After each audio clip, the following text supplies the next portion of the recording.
역사책을 보면 수많은 황후와 왕비들이 나옵니다.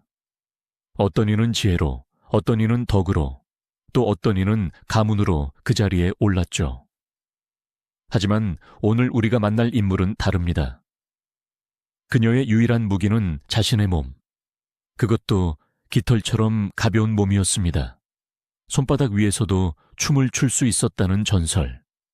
바람이라도 불면 날아갈까봐 황제가 직접 궁전을 지어주었다는 여인. 그녀의 이름은 조비연. 나는 제비라는 뜻이죠. 하지만 여러분, 그 가벼운 춤사위 뒤에는 제국을 통째로 집어삼킬 만큼 무겁고 어두운 야망이 숨어 있었습니다. 황제의 총애를 무기로 궁궐을 피로 물들인, 그러나 결국 자신도 그 피에 세우러져간 여인. 사람들은 그녀를 경국지색, 나라를 기울게 한 미인이라고 부릅니다. 하지만 그녀는 정말 처음부터 악녀였을까요? 아니면 그저 절박하게 살아남으려 했던 한낱 여인이었을까요? 오늘 우리는 화려한 궁정의 장막 뒤에 가려진 조비연의 진짜 얼굴, 그녀의 욕망과 슬픔, 그리고 그녀가 초래한 거대한 비극의 전말을 낱낱이 파헤쳐 보겠습니다. 이것은 단순한 역사 이야기가 아니라 한 인간의 집착이 어디까지 갈 수 있는지를 보여주는 소름 돋도록 현실적인 이야기입니다. 이 거대한 비극의 한가운데에는 한 남자가 있었습니다. 바로 한나라 12대 황제, 성제 유호입니다. 그는 냉철한 군주라기보다 예술과 여인을 사랑하는 감성적인 인물이었습니다. 사실 그는 황제가 되지 못할 뻔했습니다. 그의 아버지는 유약한 태자 유호 대신 결단력 있는 동생을 총애했죠.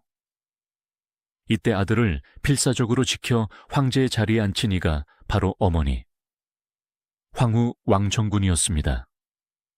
하지만 이 성공은 비극의 씨앗이 되었습니다. 어머니 덕에 겨우 황제가 된 성제는 즉위하는 순간부터 거대한 그림자에 갇혔습니다. 그 그림자는 바로 어머니, 왕정군과 그녀의 가문인 외척 왕씨 일가였습니다. 왕정군은 유약한 아들을 대신해 제국을 통치했습니다. 그녀는 오빠인 왕봉을 대삼아 대장군에 임명해 궁원과 정권을 모두 맡겼고 왕씨 일가가 조정을 독점했습니다.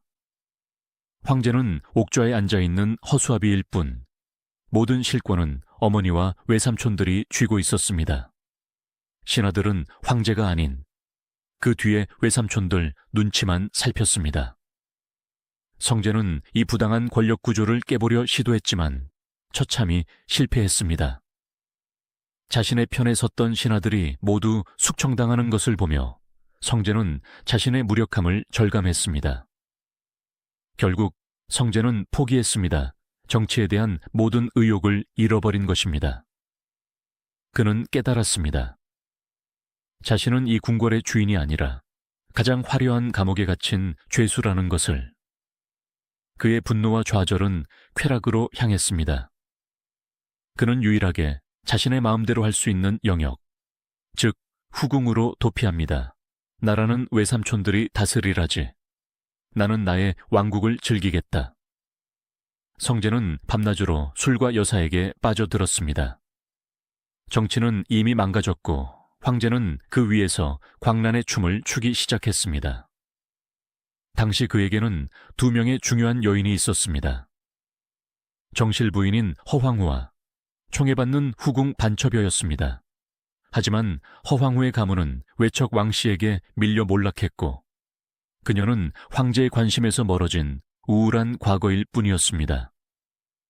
반첩여는 미모와 덕망을 갖춘 완벽한 여인이었습니다. 하지만 그녀는 성제에게 늘 올바른 길과 책임을 조언했습니다. 성제는 이미 정치에 신물이 난 상태였습니다.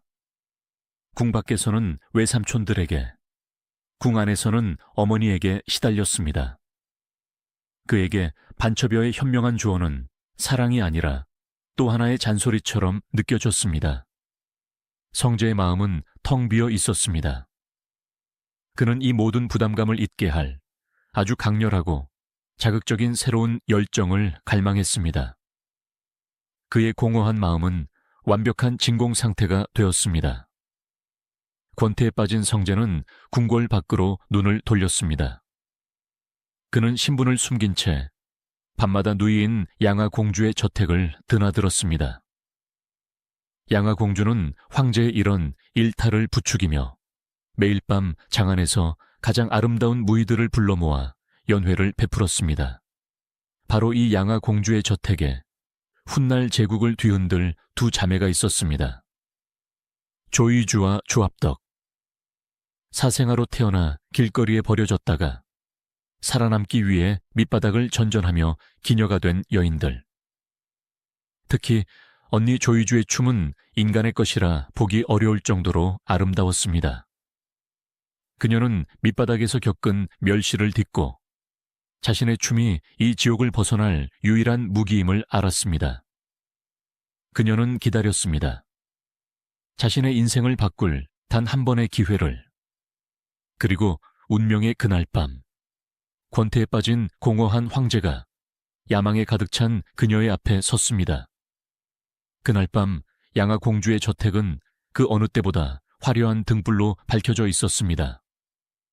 황제 성제는 이미 몇 순배 술이 거나하게 취한 채 무대 위를 오가는 무희들을 권태로운 눈으로 바라보고 있었습니다. 궁궐에 훈련된 무희들이나 장안에 내로라 하는 기녀들이나 그의 눈에는 다 똑같아 보였습니다. 새로운 자극, 영혼을 뒤흔들 만한 그 무엇인가가 절실했습니다. 바로 그때였습니다. 연회장의 모든 악기 소리가 잠시 멈추고 홀로 무대 중앙으로 걸어 나오는 한 여인이 있었습니다. 그녀는 다른 무희들처럼 화려한 비단이나 번쩍이는 금은 보화를 걸치지 않았습니다. 오히려 얇은 비단 한 겹만을 걸친 듯 그녀의 몸선은 적나라하게 드러났습니다.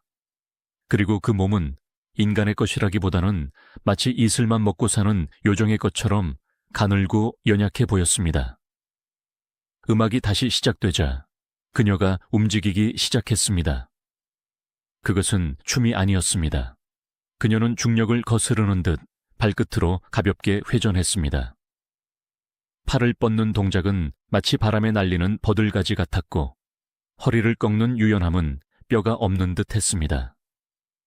그녀의 몸은 음악을 타는 것이 아니라 음악 그 자체가 되어 공기 중에 흩어지는 듯 했습니다. 성제는 숨을 멈췄습니다. 그는 평생 수만 명의 여인을 보아왔지만 저런 가벼움은 처음이었습니다. 정치적 암투의 무거움, 어머니 왕정군의 잔소리, 반처녀의 도덕적인 조언. 그를 짓누르던 모든 것들이 저 여인의 춤사위 앞에서 먼지처럼 가벼워지는 듯 했습니다. 저 아이는 사람이 아니다. 마치 제비가 날아다니는 것 같구나.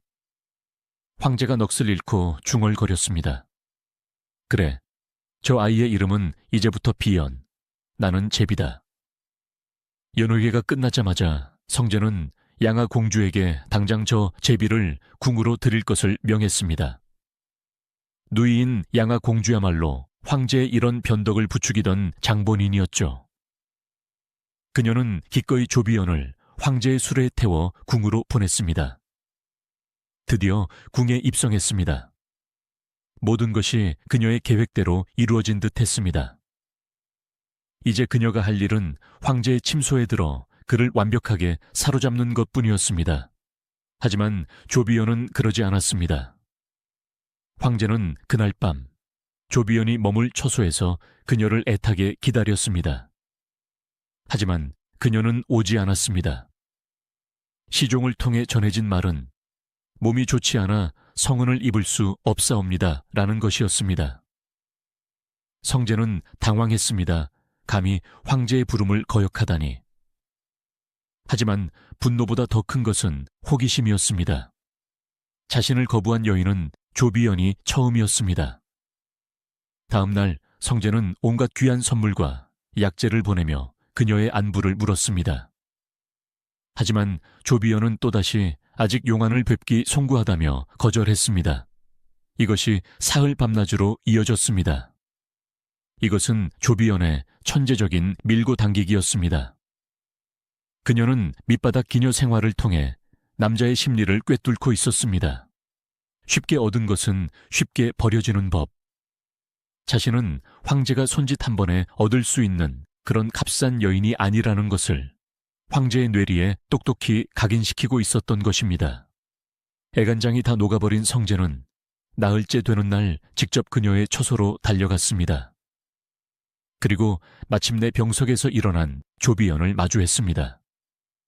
황제를 거부했던 대담함, 그러면서도 눈앞에서는 한없이 연약하게 떨고 있는 그 모습에 성제는 완전히 정복당했습니다. 그날 밤 조비연은 황제의 침소에 들었고 성제는 다시는 그녀의 처소에서 나오지 않았습니다. 권력의 중심에 서다 조비연은 단숨에 처벼라는 고위 후궁의 지위에 올랐습니다. 이는 당시 황후와 반처벼 다음 가는 자리였습니다. 성제는 오직 조비연만을 위해 당대 최고의 기술자들을 동원해 소양전이라는 궁전을 지어주었습니다. 이 궁전은 그 화려함이 상상을 초월했습니다. 바닥에는 옥을 깔고 문은 황금으로 장식했으며 벽에는 진귀한 향료를 발라 방 안에 들어서는 것만으로도 향기에 취할 정도였다고 합니다. 성제는 조비연의 춤을 너무나 사랑했습니다. 그는 그녀가 춤추는 모습을 더 가까이에서 보기 위해 신하들에게 옥으로 만든 쟁반을 들게 하고 그 위에서 춤을 추게 했습니다. 이것이 바로 손바닥 위의 춤, 장상무라는 전설의 시작입니다. 또 어느 날에는 호수 위배에서 조비연이 춤을 추는데 갑자기 거센 바람이 불었습니다. 깃털처럼 가벼운 조비연이 바람에 날아갈 듯 휘청이자 성제는 기겁하며 비연의 치맛자락을 붙잡아라 라고 소리쳤습니다. 이후 그는 그녀가 바람에 날아갈까봐 두렵다며 바람을 막는 누대라는 뜻의 원풍대를 지어주기까지 했습니다. 황궁은 발칵 뒤집혔습니다. 황제는 조비연 외에 그 어떤 후궁도 찾지 않았습니다. 조강지처인 허황후의 처소는 발길이 끊긴 지 오래였고 그토록 총애하던 현명한 반처벼마저 글 읽는 소리가 듣기 싫다며 멀리했습니다. 모든 권력과 사랑이 조비연에게 집중되었습니다. 하지만 조비연은 웃지 못했습니다. 그녀에게는 치명적인 약점이 있었습니다. 그토록 황제의 사랑을 독차지했지만 아이가 생기지 않았습니다. 그녀의 춤, 그녀의 가벼움, 그것을 유지하기 위해 그녀가 평생 어떤 노력을 했는지는 정확히 알 수 없습니다. 일설에 따르면 그녀는 그 가벼운 몸매를 유지하기 위해 극단적인 소식을 했고 심지어 임신을 막는 약초를 향수처럼 몸에 지니고 다녔다는 이야기도 있습니다. 그녀를 황제의 여자로 만든 가벼움이 정작 황후가 되는데 가장 중요한 출산을 가로막는 족쇄가 된 것입니다. 조비연은 불안했습니다. 아름다움은 시들기 마련이고 황제의 사랑은 갈대와 같습니다. 자신을 지켜줄 가문도 없습니다. 이 모든 것을 잃었을 때 자신을 지켜줄 유일한 보루는 아들, 즉 후계자뿐이었습니다. 하지만 자신은 그 아들을 가질 수 없었습니다. 그녀는 이 불안감을 그녀를 궁으로 보냈던 양아 공주에게 토로했습니다. 그러자 양아 공주가 다시 한번 제국의 운명을 바꿀 은밀한 제안을 합니다. 네가 아이를 낳지 못해 불안하다면 너의 사람을 만들어 황제의 곁에 두는 것이 어떻겠느냐. 너의 여동생이 있지 않느냐. 너의 핏줄로 황제를 완벽하게 장악하는 것이다. 이것은 조비연의 불안감을 정확히 파고든 달콤하고도 치명적인 계책이었습니다. 조비연은 즉시 황제에게 말합니다. 폐하, 저에게는 저보다 훨씬 아름답고 매혹적인 동생이 있사옵니다. 폐하께 꼭 소개해드리고 싶습니다. 늘 새로운 자극을 갈망하던 성제의 귀가 번쩍 뜨였습니다. 조비연만큼. 아니, 그녀보다 더 아름다운 여인이라니. 그는 당장 그 여동생을 데려오라 명했습니다. 양아 공주의 생일 연회 혹은 황제가 따로 마련한 사적인 연회였을 것입니다. 그 자리에 조비연의 동생 조압덕이 나타났습니다. 연회장에 있던 모든 사람들은 숨을 죽였습니다. 조압덕은 언니 조비연과는 완전히 정반대의 매력을 가진 여인이었습니다. 언니 조비연이 가늘고 하늘하늘하며 바람에 날릴 듯한 제비였다면 동생 조압덕은 부드럽고 풍만하며 관능적인 매력을 뿜어내는 모랑곶 같았습니다. 특히 조압덕은 그 피부가 전설적이었습니다. 기록에는 그녀의 피부는 비단결 같았고 목욕을 마치고 나오면 온몸에서 빛이나 감히 쳐다볼 수 없을 정도였다고 합니다. 하지만 조압덕의 진짜 무기는 외모가 아니었습니다. 조비연의 무기가 춤이었다면 조압덕의 무기는 말과 교태였습니다. 그녀는 남자가 무엇을 원하는지, 어떤 말을 듣고 싶어 하는지 본능적으로 아는 여인이었습니다. 그녀의 나긋나긋한 목소리와 상대의 마음을 녹이는 말솜씨는 성재가 평생 그 어떤 여인에게서도 느껴보지 못한 것이었습니다. 성재는 그 자리에서 조압덕에게 완전히 정복당했습니다. 그는 조압덕의 처소를 온유향, 즉 부드럽고 따뜻한 고향이라고 불렀습니다. 그리고 이런 유명한 말을 남겼죠. 나는 차라리 조압덕의 부드러운 고향에서 늙어 죽을지언정 무릉도원의 신선이 되는 것은 바라지 않는다. 황제는 이제 조비연과 조압덕, 두 자매의 처소 외에는 그 어떤 후궁도 찾지 않았습니다. 한나라의 황제는 이제 완벽하게 조씨 자매의 노예가 되었습니다. 연촉조, 제비가 쪼고 조씨가 삼킨다 라는 말이 생겨날 정도였습니다. 자매는 제국의 모든 권력을 손에 쥔 듯 했습니다. 하지만 그들의 앞에는 아직 두 명의 거대한 장애물이 남아 있었습니다. 한 명은 비록 총애는 잃었지만 여전히 국모의 자리를 지키고 있는 허황후였고, 다른 한 명은 황태후의 비호 아래 모든 신료의 존경을 받고 있던 반처녀였습니다. 조씨 자매는 자신들의 자리를 완벽하게 굳히기 위해 이 두 사람을 제거하기로 결심합니다. 이제 궁궐에는 피바람이 불기 시작합니다. 허황후는 성재의 첫사랑이었습니다. 하지만 그녀의 가문은 외척왕씨 세력과의 권력 다툼에서 밀려나 몰락한 상태였습니다. 게다가 아들과 딸을 잃은 후 더 이상 아이도 낳지 못했죠. 그녀는 황제에게 사랑이 아니라 실패한 과거를 떠올리게 하는 존재일 뿐이었습니다. 조씨 자매는 이 점을 파고들었습니다.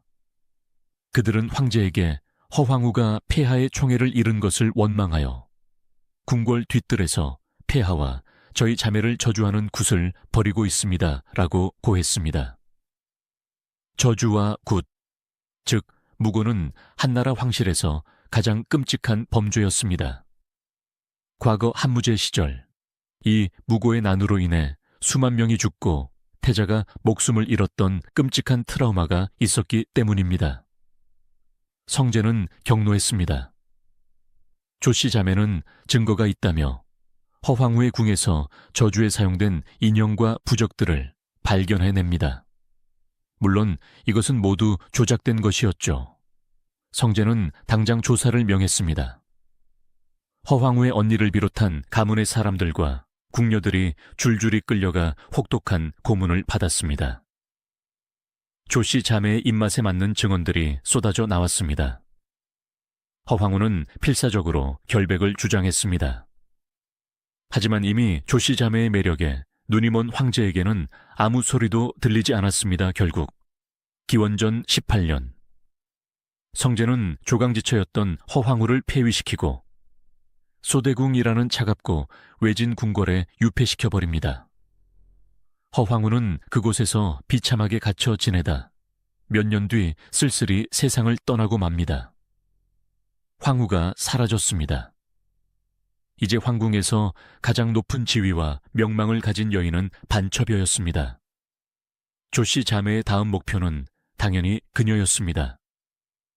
그들은 허황후에게 썼던 방법과 똑같이 반첩여 역시 저주 사건에 연루되었다고 모함했습니다. 반첩여는 즉시 황제 앞으로 불려나갔습니다.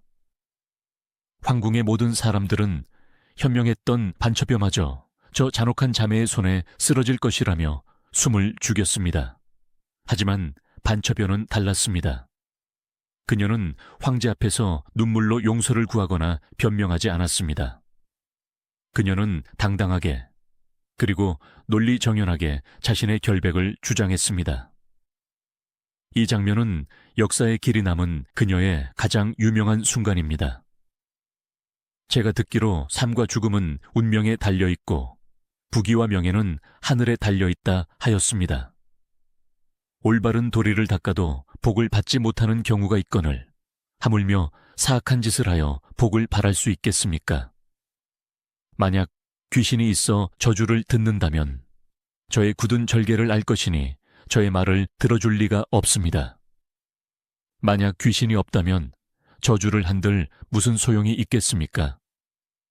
저는 사악한 짓을 하지 않을 뿐더러 설령 한다 해도 아무 소용이 없음을 압니다.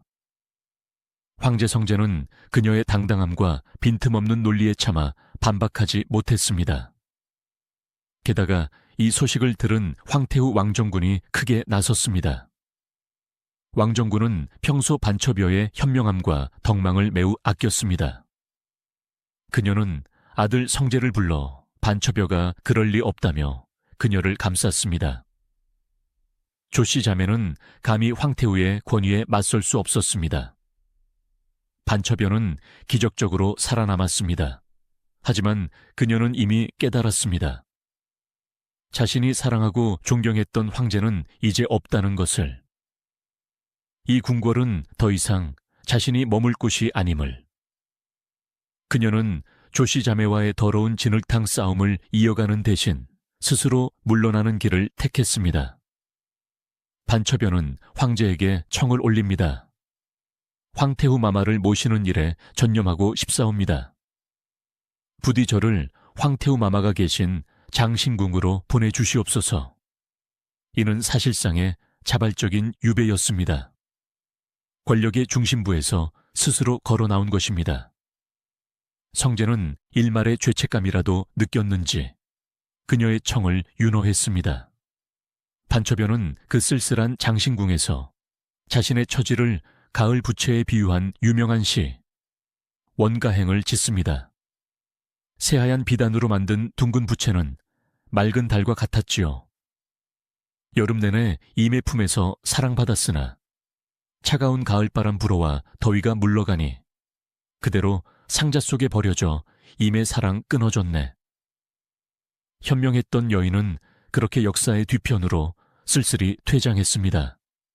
마침내 정점에 서다 이제 황궁에는 그 누구도 조씨 자매에게 맞설 자가 없었습니다. 모든 장애물이 사라졌습니다. 성제는 즉시 조비연을 황후로 책봉하겠다고 선포했습니다. 하지만 마지막 관문이 남아 있었습니다. 바로 황태후 왕정군이었습니다. 황태후는 격렬하게 반대했습니다. 어찌 미천한 무의 출신을 천하의 국모로 삼을 수 있단 말인가? 이는 황실의 법도를 무너뜨리는 일이요. 황태후에게 조비연은 황실의 근본을 더럽히는 천한거칠 뿐이었습니다. 성제는 어머니에게 매달리고 애원하고 심지어는 어머니의 처소에 발길을 끊으며 시위했습니다. 조정은 황제와 황태후의 대립으로 얼어붙었습니다. 결국 아들을 이기지 못한 왕정군이 한 발 물러섰습니다. 대신 조건을 걸었죠. 최소한의 명분이라도 만들어야 한다는 것이었습니다. 성제는 즉시 조비연의 죽은 아버지 조림에게 성양후라는 자귀를 추중했습니다. 말 그대로 천민이었던 아버지를 하루아침에 귀족으로 신분 세탁을 시켜준 것입니다. 또한 조비연의 오빠와 남동생들에게도 높은 벼슬을 내려 그녀의 가문을 억지로 명문가로 만들었습니다. 모든 준비가 끝났습니다. 기원전 16년 황태후 왕정군은 마지못해 옥세를 내주었습니다. 미천한 사생아 조이주, 양아 공주의 무이였던 조비언은 마침내 한나라 제국의 황후가 되었습니다. 동생 조합덕 역시 황후 바로 아래 지위인 소위에 책봉되었습니다. 두 자매는 마침내 제국의 가장 높은 곳, 권력의 정점에 섰습니다. 그들의 발 아래에는 폐위된 황후의 눈물과 쫓겨난 후궁의 한숨이 깔려 있었습니다. 하지만 자매는 웃고 있었습니다. 이제 아무도 자신들을 막을 수 없다고 생각했습니다. 하지만 두 사람 모두 자신들의 궁전 속 텅 비어있는 요람을 바라보며 알고 있었습니다. 가장 무섭고 가장 잔혹한 진짜 싸움은 이제부터 시작이라는 것을. 그들은 모든 것을 가진 듯 보였습니다. 하지만 그 화려한 관 아래 그들의 궁전에는 단 한 가지 가장 치명적인 것이 빠져 있었습니다. 바로 아기 울음소리였죠. 이 결핍이야말로 그들을 권력의 정점에서 가장 잔혹한 광기로 몰아넣는 방가소해가 됩니다. 권력의 정점에 선 조비연과 조합덕 두 자매는 이제 무엇 하나 부러울 것이 없는 제국의 여주인이었습니다. 황제 성제는 오직 두 사람의 처소에만 머물렀고 국정은 외척 왕씨 일가가 알아서 처리했으며 그 어떤 후궁도 감히 이들의 심기를 거스르지 못했습니다. 하지만 두 사람은 단 하루도 마음 편히 잠들지 못했습니다. 황후 조비연은 매일 아침 텅 비어있는 자신의 거대한 궁전을 바라보며 불안에 떨었습니다. 동생 조합덕은 매일 밤 황제를 안고 있으면서도 그의 시선이 다른 곳으로 향할까봐 전전긍긍했습니다. 그들을 옥죄는 공포의 근원은 단 하나, 아이였습니다. 고대 황실에서. 특히 황후에게 출산은 선택이 아닌 의무였습니다. 아들, 즉 후계자를 낳는 것은 황후의 존재 이유 그 자체였습니다. 아무리 황제의 총애를 받는다고 한들 아들을 낳지 못하는 황후는 뿌리 없는 나무와 같았습니다. 언제 뽑혀나갈지 모르는 불안한 존재였죠. 왜 그들은 아이를 갖지 못했을까요?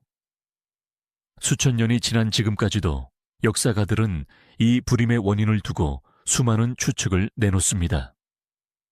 가장 널리 알려진 이야기는 조비연이 자신의 춤, 즉 가벼움을 유지하기 위해 스스로 임신을 막았다는 설입니다. 그녀는 깃털 같은 몸매를 유지하기 위해 극단적인 소식을 했으며 몸에서 향기가 나게 하고 임신을 막는 사양이든 향주머니나 향기로운 고약을 배꼽에 붙이고 다녔다고 합니다. 만약 이것이 사실이라면 이보다 더 끔찍한 아이러니가 있을까요? 그녀를 황제의 여자로 만들어준 아름다움이 정작 그녀가 황후로서 살아남을 유일한 길을 막아버린 것입니다. 하지만 이것이 자의였든 타의였든 혹은 그저 불운이었든 결과는 같았습니다. 자매는 아이를 가질 수 없었고 황제 성제의 나이는 어느덧 30대 후반을 향해 가고 있었습니다. 황제와 조정 신료들은 후계자 문제로 초조해지기 시작했습니다. 조씨 자매는 직감했습니다. 만약 자신들이 아닌 다른 후궁의 몸에서 황제의 아들이 태어나는 순간 그것은 곧 자신들의 죽음을 의미한다는 것을 새로운 황후가 될 그 후궁과 장차 황제가 될 그 아들, 그리고 그 아들의 외가 세력은 자신들을 결코 살려두지 않을 것입니다. 자신들이 허황후에게 그랬던 것처럼, 아니 그보다 훨씬 더 잔혹하게 복수할 것입니다.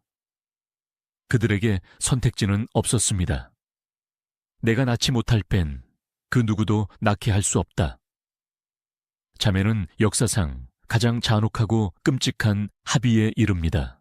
황제의 핏줄, 한나라 제국의 모든 후계자를 이 세상에서 지워버리기로. 싸움은 자매가 주도했습니다. 특히 동생 조합덕은 황제의 몸을 완벽하게 통제하기 시작했습니다. 그녀는 황제 성제에게 자신들 외에 어떤 여인도 가까이 하지 못하도록 철저히 감시했습니다. 만약 성제가 어쩔 수 없이 다른 후궁의 처소를 방문해야 하는 날이면 조합덕은 반드시 그 후궁에게 특별한 약을 마시게 했습니다. 그 약은 향기로운 환이라고 불렸지만 사실은 강력한 피임약 혹은 낙태약이었습니다. 황제의 모든 침실은 조씨 자매의 감시에 놓였습니다. 황제는 사실상 그녀들의 성적인 포로였습니다. 그는 이 부당한 통제를 알면서도 조합덕의 관능적인 매력에서 헤어나오지 못해 묵인했습니다. 하지만 아무리 철저히 감시해도 만약이라는 것은 생기기 마련입니다. 황제는 신하들의 눈총과 후계자에 대한 압박 때문에 혹은 그저 자매의 감시에서 벗어나고 싶은 일탈 심리 때문에 몰래 다른 궁녀를 만났습니다. 그리고 그 만일의 사태가 터지고 맙니다. 황제의 수많은 궁녀 중 조씨 성을 가진 조용하고 눈에 띄지 않는 궁녀가 있었습니다. 훗날 조미인으로 불리게 되는 그녀는 황제의 은밀한 방문으로 덜컥 아이를 갖게 되었습니다. 그녀는 이 사실이 조씨 자매의 귀에 들어가는 날엔 자신뿐만 아니라 뱃속의 아이까지 죽는다는 것을 알았습니다. 그녀는 필사적으로 배를 가리고 임신 사실을 숨겼습니다. 하지만 궁궐의 비밀은 없는 법. 조미인이 임신했다는 소문은 결국 조씨 자매의 귀에까지 들어가고 말았습니다. 자매의 반응은 즉각적이고 잔혹했습니다. 그들은 조미인을 황제를 속이고 간통하여 부정한 아이를 임신했다는 끔찍한 누명을 씌웠습니다. 그리고는 황제 윤호도 받지 않은 채 그녀를 궁궐의 가장 깊고 어두운 감옥에 가두어 버렸습니다. 조미인은 옥에 갇혀 절규했습니다. 이 아이는 명백한 용해씨, 폐하의 핏줄입니다. 어찌하여 제가 이런 누명을 써야 합니까? 그녀의 절규는 황제에게까지 닿지 못했습니다. 조씨 자매는 황제가 이 사실을 알기 전에 모든 것을 끝내려 했습니다. 그들은 차가운 옥바닥에 쓰러져 있는 조미인에게 독약이 든 사발을 내밀었습니다. 마셔라. 너와 네 뱃속에 더러운 것을 함께 지워버려라. 조미인은 마지막 순간까지 내 아이는 죄가 없다며 울부짖었지만 강제로 입이 벌려지고 독약이 쏟아져 들어갔습니다. 그녀는 차가운 바닥에서 피를 토하며 뱃속의 아이와 함께 처참하게 숨을 거두었습니다. 이것으로 끝이 아니었습니다. 조씨 자매는 이 끔찍한 비밀이 새어나갈까봐 두려웠습니다. 그들은 조미인의 임신 사실을 알았거나 그녀를 시중들었던 궁녀 6명을 추가로 불러들였습니다. 그리고는 입을 함부로 놀린 죄를 물어 그들마저 모두 죽여버렸습니다. 1명의 후궁과 태아, 그리고 6명의 궁녀, 총 8명의 목숨이 단 하룻밤 만에 사라졌습니다. 이 끔찍한 학살극이 벌어지고 있을 때 황제 성제는 어디에 있었을까요? 그는 조합덕의 온유향에서 술과 쾌락에 빠져 있었습니다. 뒤늦게 양심의 가책을 느낀 한내시가 목숨을 걸고 이 사실을 황제에게 알렸습니다. 폐하 조미인께서 뱃속의 아기씨와 함께 돌아가셨습니다. 성제는 그제야 술이 깬 듯 사색이 되어 조미인이 갇혔던 감옥으로 달려갔습니다. 하지만 그가 마주한 것은 이미 싸늘하게 식어버린 팔구의 시신뿐이었습니다. 자신의 아이를 뵌 여인, 어쩌면 자신의 첫 번째 후계자였을지도 모를 뱃속의 아이. 그 모두가 자신의 아내와 처제에 의해 무참히 살해당했습니다. 성제는 그 자리에 주저앉아 통곡했습니다. 그는 이성을 잃고 조씨 자매에게 달려가 따져 물으려 했습니다. 하지만 그때 동생 조합덕이 황제 앞을 막아섭니다. 그녀는 분노하거나 변명하지 않았습니다. 오히려 눈물로 호소했습니다. 폐하, 어찌하여 저희 자매를 두고 다른 여인에게 마음을 주셨나이까? 폐하께서 저희를 속이셨습니다. 그렇게 저희가 미우시다면 차라리 저희를 죽여주시옵소서. 조합덕은 황제의 죄책감을 사랑으로 교묘하게 바꿔치기 했습니다. 성제는 자신의 핏줄을 잃은 슬픔보다 눈앞에서 우는 조합덕을 잃을지도 모른다는 공포에 또다시 무너졌습니다. 그는 결국 이 끔찍한 학살을 황후에 대한 사랑이라는 이름으로 묵인하고 맙니다. 황제는 살인자가 되었습니다. 그것도 자신의 핏줄을 죽인 공범이 조미인 사건 이후 궁궐은 완벽한 침묵에 잠겼습니다. 그 어떤 궁녀도 감히 황제의 눈에 띄려 하지 않았습니다. 그것은 곧 죽음이었으니까요. 하지만 성제는 포기하지 않았습니다. 그는 황제였습니다. 후계자가 절실했습니다. 그는 조씨 자매의 눈을 피해 더욱더 은밀하게 다른 여인을 만났습니다.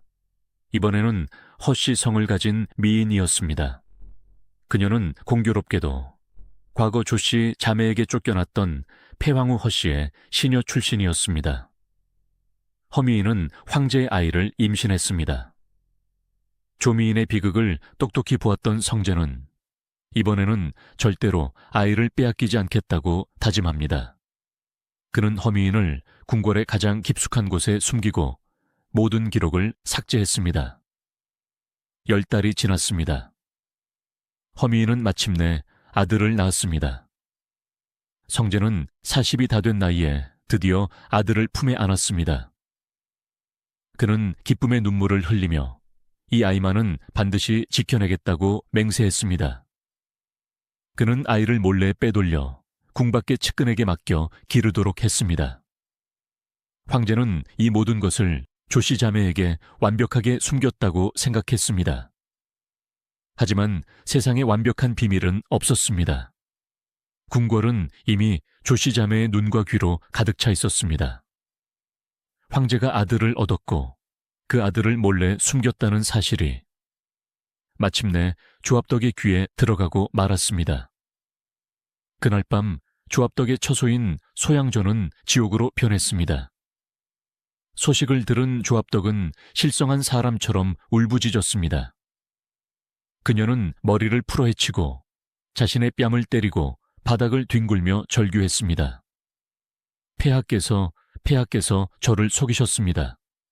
감히 저 몰래 아들을 보셨단 말입니까? 그녀는 식음을 전폐했습니다. 비싼 그릇과 장식품들을 닥치는 대로 부셨습니다. 이럴 거면 차라리 저를 죽여주십시오. 저는 더 이상 살 이유가 없습니다. 성제는 조합덕이 정말 스스로 목숨이라도 끊을까봐 두려움에 떨었습니다. 그는 그녀 앞에 무릎을 꿇고 애원했습니다. 잘못했다, 덕아. 제발 이러지 말아라. 내가 다 잘못했다. 무엇이 잘못이옵니까? 폐하의 아들이 태어났다는데 그 아이가 어디 있사옵니까? 당장 제 눈앞에 데려오시지요. 성제는 절망했습니다. 그는 자신의 유일한 아들과 눈앞의 이 여인 사이에서 또다시 선택을 강요받았습니다. 그리고 그의 선택은 또다시 조합덕이었습니다. 그는 결국 울면서 아들이 숨겨진 장소를 실토하고 말았습니다. 조합덕의 눈물이 그쳤습니다. 그녀는 싸늘한 표정으로 일어섰습니다. 그리고는 즉시 자신의 수하들을 불렀습니다. 그녀는 황제가 보는 앞에서 황제의 핏줄을 죽이라는 명령을 내렸습니다. 황제는 차마 그 모습을 보지 못하고 고개를 돌렸습니다. 수하들은 갓 태어난 아기가 숨겨진 곳을 급습했습니다. 그들은 갓난아기를 빼앗아 그 자리에서 질식시켜 죽였습니다.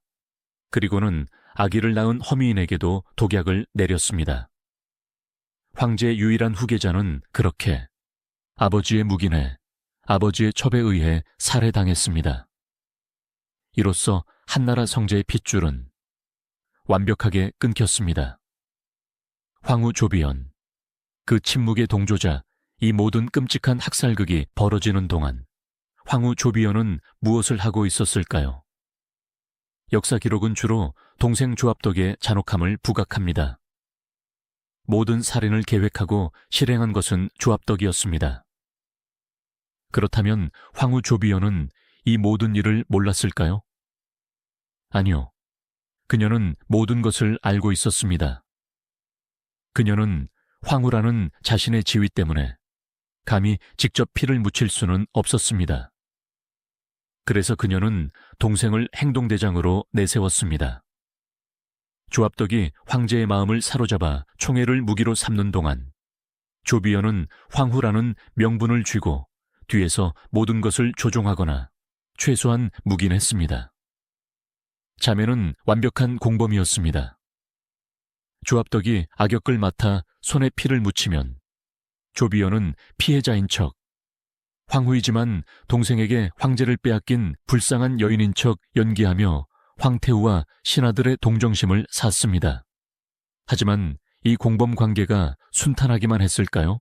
조비여는 자신의 거대하고 화려한 황후의 궁전에 홀로 남겨지는 날이 많아졌습니다. 황제는 이제 언니인 조비연보다 동생인 조압덕의 온유향에서 머무는 시간이 압도적으로 많아졌습니다. 조비연은 질투심에 불탔습니다. 자신이 데려온 동생에게 황제를 빼앗긴 것입니다. 하지만 그녀는 항의할 수 없었습니다. 동생이 황제를 붙잡아 주지 않으면 자신들의 권력 기반 자체가 무너지기 때문입니다. 그녀의 불안감은 극에 달했습니다. 그녀는 황후였지만 동생 조압덕의 눈치를 봐야 했습니다. 그녀는 이 공허함과 불안감을 채우기 위해 결국 황제 몰래 다른 남자를 찾기 시작했습니다.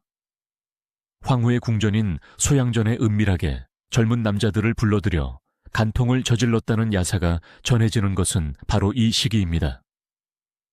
그녀는 황제의 아이가 아닌 자신의 아이라도 임신해서 그것을 황제의 아이로 속이려 했다는 끔찍한 설도 있습니다. 자매는 각자의 방식으로 무너져 내리고 있었습니다. 동생은 살인으로, 언니는 불륜으로, 분교의 전조, 황제의 죽음 두 사람의 관계는 제국의 근간을 좀먹어 들어갔습니다. 그리고 마침내 그들이 그토록 의지했던 유일한 동아줄, 황제 성제가 끊어지기 시작합니다. 당시 성제의 나이는 40대 중반이었습니다. 젊은 시절부터 이어진 과도한 음주와 방탕한 생활, 그리고 자신의 핏줄을 스스로 죽였다는 엄청난 정신적 스트레스는 황제의 건강을 급속도로 악화시켰습니다. 여기에 기름을 부은 것이 바로 조압덕이었습니다. 조압덕은 황제의 발길을 영원히 묶어두기 위해 그에게 춘약, 즉 정력제나 최음제 성격의 약을 상습적으로 복용시켰다고 합니다. 성제의 몸은 안팎으로 완전히 망가져가고 있었습니다. 자매는 공포에 떨었습니다. 황제가 죽으면 어떻게 되는가? 자신들을 지켜줄 황제도, 자신들의 방패가 되어줄 아들도 없습니다. 그들 앞에는 오직 그들에게 모든 것을 빼앗긴 황태우 왕정군과 그녀의 가문인 왕씨 일가의 섯을 퍼런 복수의 칼날만이 기다리고 있었습니다. 그들은 황제가 조금이라도 더 오래 살기를 바라면서도 동시에 황제의 몸을 더 망가뜨리는 모순적인 행동을 멈추지 못했습니다. 그리고 운명의 그날이 왔습니다. 기원전 7년 어느 날 아침 황제가 조압덕의 처소에서 잠자리를 가진 다음 날이었습니다. 성제는 아침에 일어나 옷을 입으려다 갑자기 비명을 지르며 쓰러졌습니다. 그것이 황제의 마지막 말이었습니다.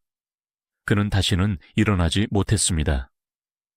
제국의 황제가 자신의 첩의 침실에서 급사한 것입니다. 궁궐은 발칵 뒤집혔습니다. 황태우 왕정군은 아들의 비참한 죽음 앞에서 오열했습니다. 그리고 그녀의 분노는 즉시 황제를 마지막까지 붙들고 있었던 여인 조압덕에게로 향했습니다. 저 요망한 것이 감히 황제를 죽였다. 당장 조압덕을 잡아 가두어라. 조씨 자매의 가장 든든했던 방패가 사라졌습니다. 이제 그들이 저지른 모든 죗값을 치를 시간이 왔습니다. 그들의 발밑이 무너져 내리기 시작했습니다. 그날 아침 온유향이라 불리던 조압덕의 소양전은 순식간에 지옥으로 변했습니다. 황제의 시신이 채 수습되기도 전에 궁궐의 문은 굳게 닫혔습니다. 가장 먼저 달려온 사람은 황제의 어머니이자 이 나라 최고의 권력자였던 황태후 왕정군이었습니다. 그녀는 아들의 싸늘한 시신 앞에서 오열했습니다. 하지만 그 슬픔은 이내 차가운 분노로 바뀌었습니다. 그녀는 평생 아들을 자신의 소나귀에 쥐고 흔들었지만 마지막 순간만큼은 저 천박한 여인에게 아들을 빼앗겼습니다. 왕정군의 분노는 즉시 그 자리에 망연자실에 서 있던 조합덕에게로 향했습니다. 내년이 감히 황제를 죽였다. 여봐라, 저 요망한 것을 당장 잡아 가두어라. 황태후의 명령이 떨어지자마자 그녀의 조카이자 대사마로서 모든 실권을 쥐고 있던 왕망이 움직였습니다. 왕망. 훗날 한나라를 무너뜨리고 신나라를 세우는 바로 그 남자입니다. 왕망에게 황제의 죽음은 슬픔이 아니라 하늘이 내린 기회였습니다. 그는 이 사건을 조씨 자매라는 부패한 세력을 척결하고 왕씨 가문의 정의와 정당성을 만천해 확립할 절호의 기회로 보았습니다. 조합덕은 그 자리에서 체포되었습니다. 어제까지 황제를 품에 안고 제국을 호령하던 그녀는 하루아침에 황제 시해범이라는 누명을 쓴 죄인이 되어 차가운 감옥에 갇혔습니다. 무너진 방패, 조합덕의 최후 모든 것이 순식간이었습니다. 조합덕을 지켜주던 황제의 총애라는 절대 반지는 황제의 죽음과 동시에 힘을 잃었습니다. 왕망은 즉시 황제 급사 사건에 대한 특별 조사를 시작했습니다. 조사라기보다는 신문에 가까웠습니다. 모든 칼끝은 조합덕을 향했습니다. 네가 황제께 무슨 짓을 하였느냐? 황제께서 마지막으로 드신 것이 무엇이냐? 네가 황제께 올렸다는 그 약은 또 무엇이냐? 핵심은 춘약이었습니다. 조합덕이 황제의 발길을 묶어두기 위해 상습적으로 정력제와 최음제를 복용시켰다는 소문은 이미 궁중에 파다했습니다. 조합덕은 필사적으로 변명했습니다. 그것은 폐하의 건강을 위한 보약이었을 뿐입니다. 하지만 아무도 그녀의 말을 믿지 않았습니다. 왕망은 황제의 시신을 거만한 어이들을 족쳤고 어이들은 황제의 사인이 과도한 약물 복용 및 주색으로 인한 기력 고갈이라는 사실상 조합덕의 유죄를 증명하는 보고를 올렸습니다. 조합덕은 깨달았습니다. 이것은 진실을 밝히는 조사가 아니라는 것을. 이것은 자신을 희생양으로 만들기 위한 왕씨 가문이 기획한 거대한 정치 쇼라는 것을. 황태후 왕정군은 아들을 잃은 슬픔을 조씨 자매에 대한 증오로 풀려 했습니다. 왕망은 황제의 죽음을 자신의 정치적 입지를 다지는 발판으로 삼으려 했습니다. 조정의 신하들은 그동안 조씨 자매의 등살에 눌려 지냈던 울분을 터뜨리며 그들을 비난했습니다. 그 누구도 조합덕의 편에 서지 않았습니다. 그렇다면 그녀의 유일한 피부티, 그녀의 동맹이었던 황후 조비언은 무엇을 하고 있었을까요? 황후 조비언은 이 모든 혼란의 와중에 자신에게 불똥이 튈까 두려워 궁전에 틀어박혀 침묵했습니다. 그녀는 나는 황후일 뿐 황제가 동생의 처소에서 한 일을 알지 못한다며 철저하게 선을 그었습니다. 조합덕은 완벽하게 혼자가 되었습니다. 그녀는 감옥에서 며칠 밤낮을 울부짖었습니다. 자신이 사랑했던 황제는 죽었고 유일하게 믿었던 언니는 자신을 배신했습니다. 자신이 그토록 지키려 했던 모든 것이 한순간에 사라졌습니다. 그녀 앞에는 두 가지 길만이 남았습니다. 하나는 왕망의 손에 이끌려 조리돌림을 당하고 온갖 모욕적인 고문을 받은 뒤 황제를 죽인 요부라는 이름으로 비참하게 찢겨 죽는 길, 다른 하나는 스스로 목숨을 끊어 황제의 첩으로서의 마지막 존엄을 지키는 길. 조합덕은 두 번째 길을 택했습니다. 그녀는 왕망의 신문관이 다시 들이닥치기 전 몰래 숨겨두었던 독약을 마셨습니다. 그녀가 죽기 전 이런 유언을 남겼다는 이야기가 전해집니다. 내가 폐하를 모신 지 10여 년, 폐하께서는 나 외에 다른 여인을 보지 않으셨다. 나의 사랑이 이토록 지극했는데 어찌 내가 폐하를 해칠 수 있겠는가? 나를 이렇게 모함하는 것은 왕씨 일가다. 자신을 변호하는 마지막 절규이자 왕씨 가문에 대한 저주였습니다. 그녀는 자신이 황제를 죽게 한 것은 맞지만 그것은 살인 아니라 사랑의 방식이었다고 항변하고 싶었을지도 모릅니다. 그녀는 피를 토하며 쓰러졌습니다. 온유향이라 불리며 황제를 사로잡았던 그녀의 부드러운 육체는 차가운 독에 싸늘하게 식어갔습니다. 그녀의 죽음과 함께 황제가 죽던 그날 밤의 진실, 그리고 그녀가 저질렀던 모든 살인의 비밀은 역사 속으로 사라졌습니다. 황제는 정말 약 때문에 죽었는가? 조합덕은 죽었지만 논쟁은 수천 년이 지난 지금까지도 계속되고 있습니다. 정말 조합덕의 춘향이 황제를 죽인 직접적인 원인이었을까요? 이것은 역사적 사실과 정치적 해석이 복잡하게 얽힌 문제입니다. 먼저 역사적 사실부터 확인해 보죠. 황제 성제는 당시 45세였습니다.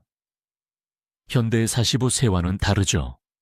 그는 20대부터 20여 년간 매일 밤 술과 여사에게 빠져 살았습니다. 특히 조씨 자매를 만난 이후 10여 년간은 그 정도가 극에 달했습니다.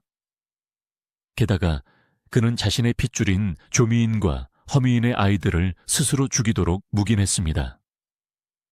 이 엄청난 정신적 스트레스와 죄책감은 그의 건강을 더욱 악화시켰을 것입니다.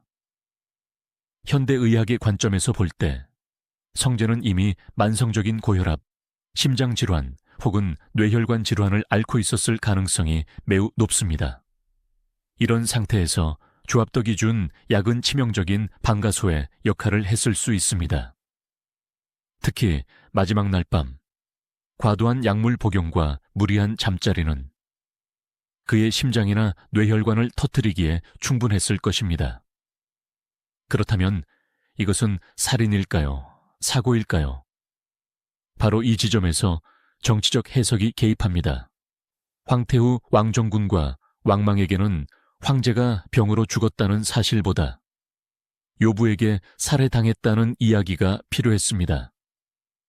그래야만 조씨 일가를 역적으로 몰아척결할 명분이 생깁니다.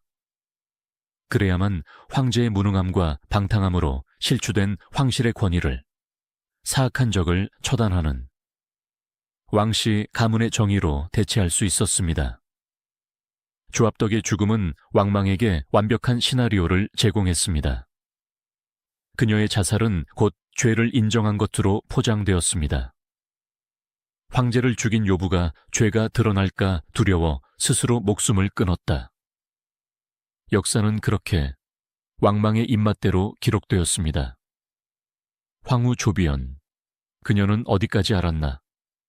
또 하나의 거대한 논쟁거리가 남아 있습니다. 이 모든 끔찍한 비극의 중심에 있던 또 한 명의 여인, 황후 조비연의 역할입니다.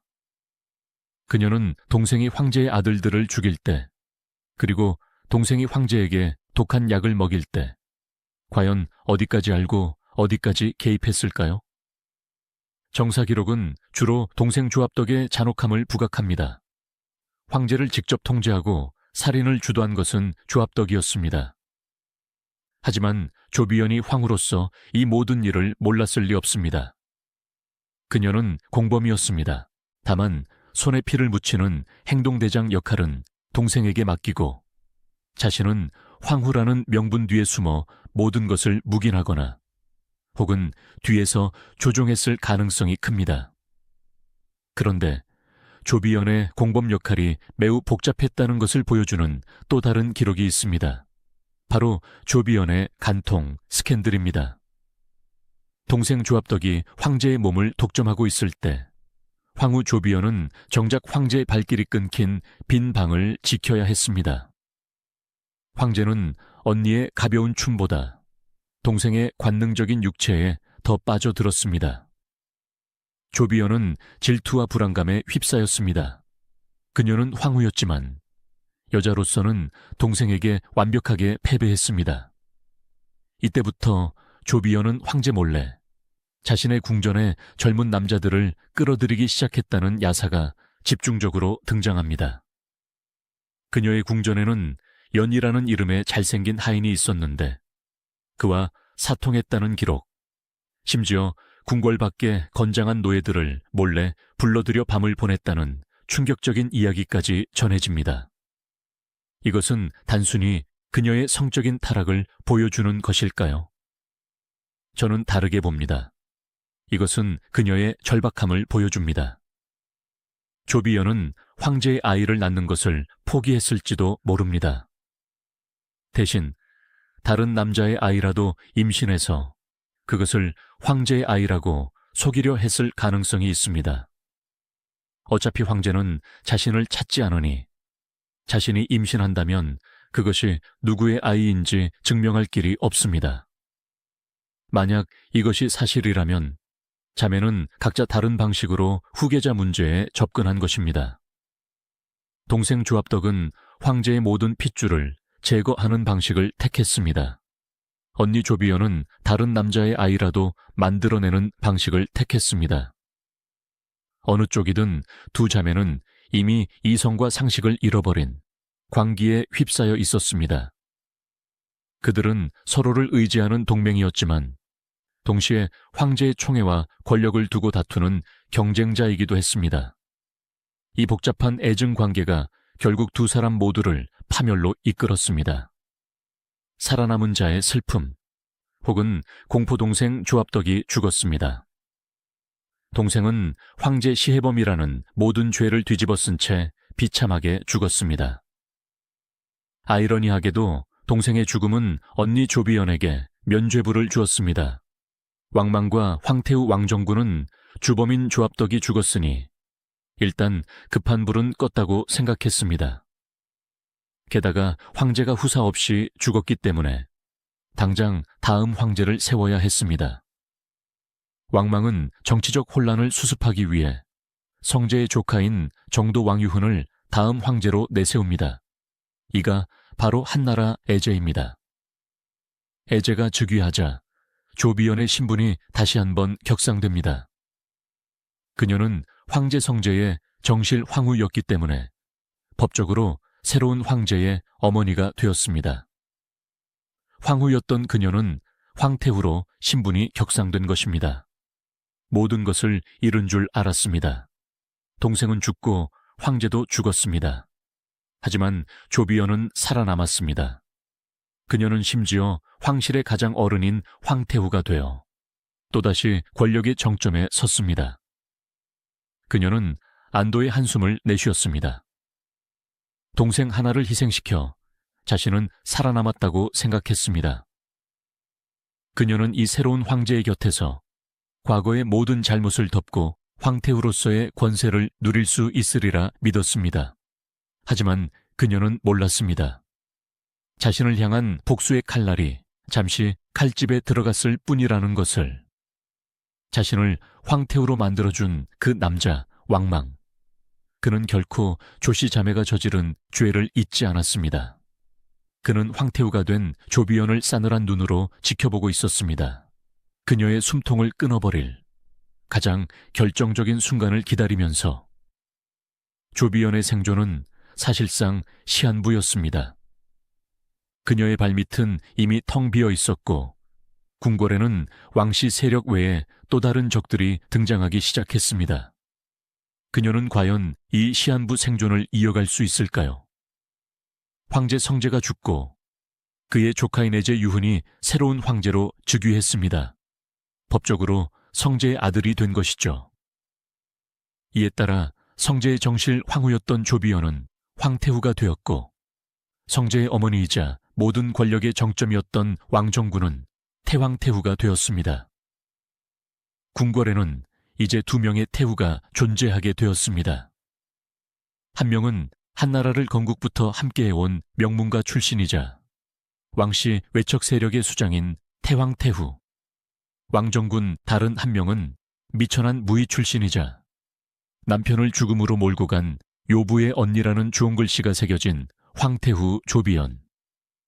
누가 보아도 이 권력게임의 승자는 명백해 보였습니다. 조비연은 왕정군과 왕망의 손아귀에서 벗어날 수 없을 것 같았습니다. 하지만 역사는 누구도 예상치 못한 방향으로 흘러갔습니다. 새로운 황제 에제가 등극하면서 궁궐에는 왕씨 세력도 조비연도 아닌 제3의 세력이 등장했기 때문입니다. 바로 에제의 친할머니인 부씨, 즉 부태후와 에제의 친어머니인 정씨, 즉 정태후 세력이었습니다. 새로운 권력 투쟁, 4명의 태후, 하나의 궁궐 에제는 비록 성제의 양자가 되어 황위에 올랐지만 자신을 키워준 친할머니 부씨와 친어머니 정씨에 대한 애정이 각별했습니다. 그가 황제가 되자 부씨와 정씨 가문은 하루아침에 최고의 권력 가문이 되어 장안으로 입성했습니다. 궁궐은 순식간에 아수라장이 되었습니다. 한 지붕 아래 무려 4명의 태후가 공존하게 된 것입니다. 이것은 조비연에게 절호의 기회였습니다. 그녀의 정적은 오직 왕정군과 왕망이었습니다. 그런데 이제 그 왕씨 세력을 견제할 새로운 세력이 등장한 것입니다. 조비연은 즉시 전략을 수정했습니다. 그녀는 왕씨 가문에 맞서기 위해 새로운 권력인 에제의 친할머니 부태후에게 바짝 엎드렸습니다. 그녀는 부태후를 찾아가 온갖 아양을 떨며 환심을 샀고 두 사람은 왕씨 가문 타도라는 공동의 목표 아래 은밀한 정치적 동맹을 맺습니다. 조비연은 이 동맹에 자신의 모든 것을 걸었습니다. 에제와 부태후가 왕씨 가문의 수장인 왕망을 제거하려 하자 조비연은 심지어 자신의 친족들까지 희생시키며 그들의 편에 섰습니다. 왕망을 몰아내는 데 도움이 된다면 제 가문 사람의 목숨이라도 내어놓겠습니다. 그녀는 동생에 이어 이제 자신의 가문마저 제물로 바쳐서라도 살아남으려 했던 것입니다. 그녀의 이런 처절한 노력은 통했습니다. 에제와 부태후는 조비연의 도움을 받아 왕망의 권력을 빼앗는 데 성공합니다. 대사마의 자리에서 쫓겨난 왕망은 모든 관직을 버리고 고향으로 낙향해야 했습니다. 조비연의 가장 무서운 적이 사라졌습니다. 조비연은 환호성을 질렀을 것입니다. 동생도 죽고 남편도 죽고 가문마저 희생시켰지만 마침내 그녀는 왕망이라는 거대한 산을 무너뜨렸습니다. 그녀는 이제 황태후로서 새로운 황제 에제의 곁에서 부태후와 함께 권세를 누릴 수 있으리라 믿었습니다. 그녀가 저질렀던 과거의 모든 끔찍한 죄악들, 황제의 핏줄을 죽였던 그 모든 비밀이 이제 영원히 묻힐 것이라 생각했습니다. 하지만 그녀는 몰랐습니다. 그녀가 무너뜨린 것은 산의 그림자일 뿐, 산 그 자체는 잠시 몸을 낮추고 더 거대한 분노를 키우고 있었다는 것을, 그리고 그녀가 애써 묻어버린 그 비밀이 이미 궁궐 담벼락을 넘어 장안 전체에 퍼져나가고 있었다는 것을 에제가 즉위하고 몇 년이 지났습니다. 조정은 왕씨 가문이 물러난 자리를 부씨와 정씨 가문이 채우며 또 다른 부패를 이어가고 있었습니다. 바로 그때 한 신하가 목숨을 걸고 황제 에제에게 상소문을 올립니다. 그 상소문의 내용은 장안 전체를 충격에 빠뜨렸습니다. 선대 황제이신 성제 폐하께서는 사실 2명의 아드님이 계셨습니다. 하나는 조미인의 소생이었고 다른 하나는 허미인의 소생이었습니다. 하오나 지금의 황태후와 그녀의 동생 조합덕이 이 2분의 황자를 무참히 살해하였습니다. 이는 천하를 경악시킬 반역 행위이며 인륜을 저버린 죄악입니다. 부디 진상을 규명하여 억울하게 돌아가신 2 황자님의 원한을 풀어주시옵소서. 조씨 자매가 그토록 숨기려 했던 황손 살해 사건의 전말이 만천에 공개된 것입니다. 황제 에제는 경로했습니다. 비록 자신은 조카지만 법적으로는 성제의 아들입니다. 그런데 자신의 형제가 될 뻔했던 두 사람이 지금 자신의 어머니 행세를 하고 있는 조비연에 의해 살해당했다니. 에제는 즉시 특별 조사를 명했습니다. 이 사건은 황태후, 조비연의 목숨이 걸린 중대한 사안이었습니다. 하지만 놀랍게도 조비연은 이번에도 살아남았습니다. 왜일까요? 그녀를 살려준 것은 아이러니하게도 그녀의 새로운 정치적 동맹이었던 부태후였습니다. 부태후는 생각했습니다. 만약 이 사건으로 조비연이 쫓겨나면 누가 우리의 편에 서서 왕씨 가문을 견제한단 말인가? 부태후는 이 사건을 정치적으로 이용하기로 합니다. 그녀는 조비연의 목숨은 살려주되 이 사건을 빌미로 조비연의 친족, 즉 조씨 가문의 잔존 세력을 모두 숙청해버립니다. 황손 살해 사건의 책임은 모두 황태후의 가문 사람들에게 있다. 조비연은 또다시 선택의 기로에 섰습니다. 자신의 목숨을 구할 것인가, 아니면 자신의 가문을 지킬 것인가. 그녀는 이번에도 자신의 목숨을 택했습니다. 그녀는 자신의 오빠와 남동생들이 모두 처형당하고 가문이 풍비박산 나는 것을 그저 묵묵히 지켜보았습니다. 그녀는 살아남았습니다. 하지만 완벽하게 혼자가 되었습니다. 그녀를 지켜주던 남편도, 동맹이었던 동생도, 이제는 마지막 남은 핏줄인 가문마저도 모두 사라졌습니다. 그녀에게 남은 것은 황태후라는 텅 빈 껍데기뿐이었습니다. 그녀는 그 껍데기라도 붙잡고 매일매일 공포 속에서 버텼습니다. 최후의 방패막이 무너지다 그렇게 몇 년이 더 흘렀습니다. 기원전 1년, 조비연을 지켜주던 마지막 방패막이자 그녀의 모든 것을 알고도 묵인해 주었던 황제 에제가 후사도 없이 25의 젊은 나이에 급사하고 맙니다. 그녀를 지탱하던 마지막 기둥이 무너졌습니다. 궁궐은 다시 한번 거대한 혼란에 빠졌습니다. 에제가 후사 없이 죽자 다음 황제를 누구로 세울 것인지를 두고 경론이 벌어졌습니다. 에제의 할머니인 부태후는 자신의 가문에서 다음 황제를 내세우려 했습니다. 바로 이때였습니다. 모두가 잊고 있었던 단 한 사람, 고향의 낙향에 있던 그 남자가 움직이기 시작했습니다. 태왕태후 왕정군이었습니다. 그녀는 며느리인 부태후가 날뛰는 꼴을 더 이상 볼 수 없었습니다. 그녀는 즉시 옥새를 장악하고 고향에 있던 자신의 조카, 왕망을 장안으로 긴급 호출합니다. 돌아오라. 왕망 이제 이 모든 혼란을 끝낼 때가 되었다. 왕망이 돌아왔습니다. 그는 정의의 사도가 되어 피바람을 몰고 돌아왔습니다. 그는 대사마의 자리에 복귀하자마자 에제 시대의 모든 부패를 척결한다는 명분으로 부씨와 정씨 일가를 모조리 숙청해버립니다. 이제 궁궐에 남은 권력자는 단 2명이었습니다. 모든 것을 손에 쥔 왕망, 그리고 아무것도 남지 않은 조비연. 왕망은 싸늘한 눈으로 공포에 떨고 있는 조비연을 바라보았습니다. 수년 전 자신을 비웃으며 장안에서 쫓아냈던 바로 그 여인이었습니다. 복수의 시간이 왔습니다. 날개 꺾인 제비, 차가운 땅으로 왕망은 조비연의 숨통을 서서히 그리고 아주 잔인하게 조여왔습니다.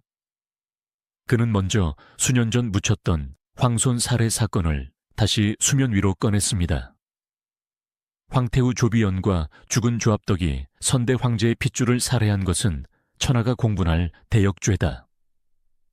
지난번에는 에제와 부태후의 방해로 진실을 밝히지 못했으나 이제는 모든 것을 바로잡아야 한다. 그는 조비연을 황태후에서 효성황후로 강등시켰습니다. 그리고는 다시 황후에서 서인, 즉 평민으로 강등시켰습니다.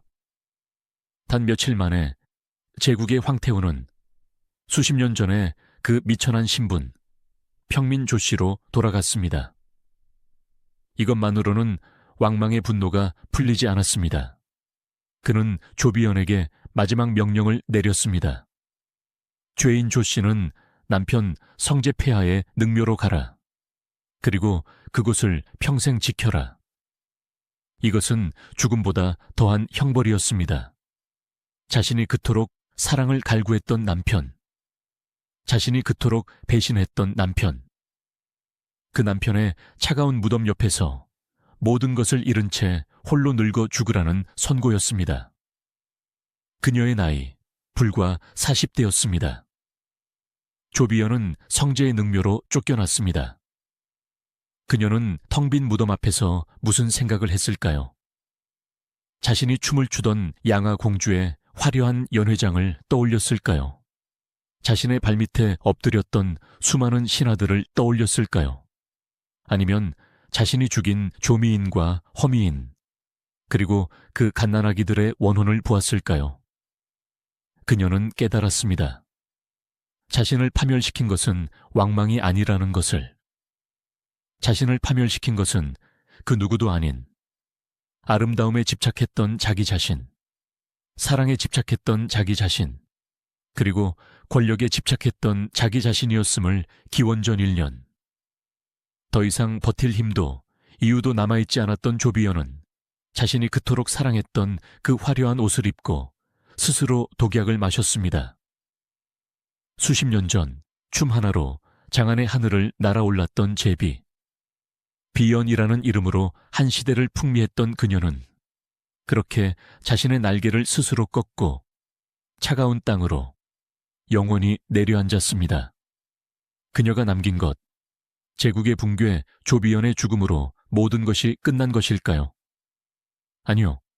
그녀의 죽음은 한 제국의 멸망을 알리는 신호탄이었습니다. 조비연과 조합덕, 두 자매가 저지른 가장 끔찍한 죄악, 즉 후계자 말살은 한 나라의 숨통을 끊어놓았습니다. 성제가 후사 없이 죽고 애제마저 후사 없이 죽었습니다. 연이은 황제의 죽음과 후계자 부재는 황실의 권위를 땅에 떨어뜨렸습니다. 왕망은 이 모든 혼란을 수습한다는 명분으로 갓 9살밖에 안 된 어린아이를 황제로 씁니다. 그리고 자신은 섭정이 되어 모든 실권을 장악했습니다. 그는 백성들에게 이렇게 선포했습니다. 보아라, 유씨의 한나라는 덕을 잃었다. 황제의 핏줄이 끊기고 조비연 같은 요부가 나라를 어지럽혔다. 이는 하늘이 한나라를 버렸다는 증거다. 조씨 자매의 악행은 역설적으로 왕망에게 정의의 사도가 될 완벽한 명분을 주었습니다. 그리고 기원 후 8년, 왕망은 마침내 9살짜리 황제를 몰아내고 스스로 황제의 자리에 올랐습니다.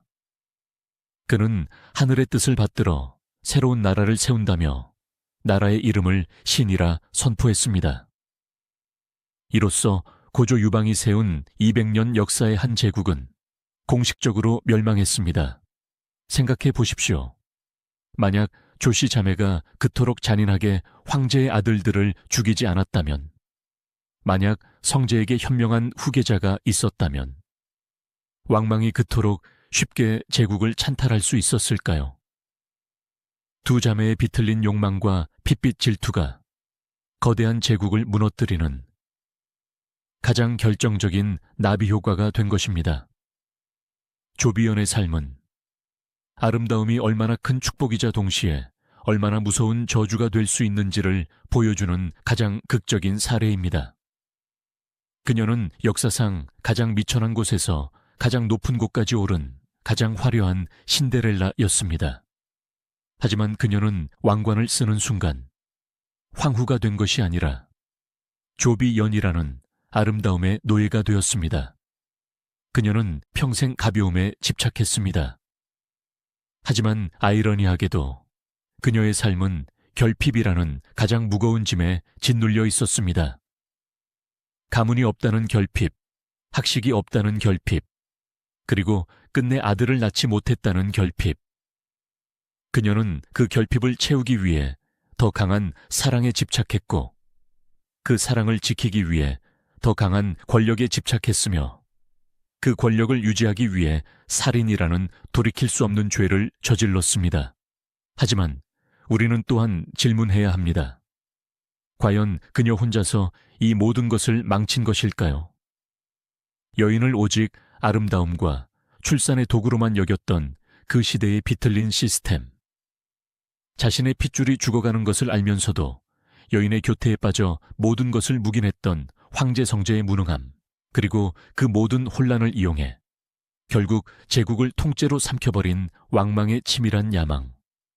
조비오는 그 모든 모순과 욕망이 뒤엉킨 시대가 낳은 가장 화려하고 가장 비극적인 괴물이었을지도 모릅니다.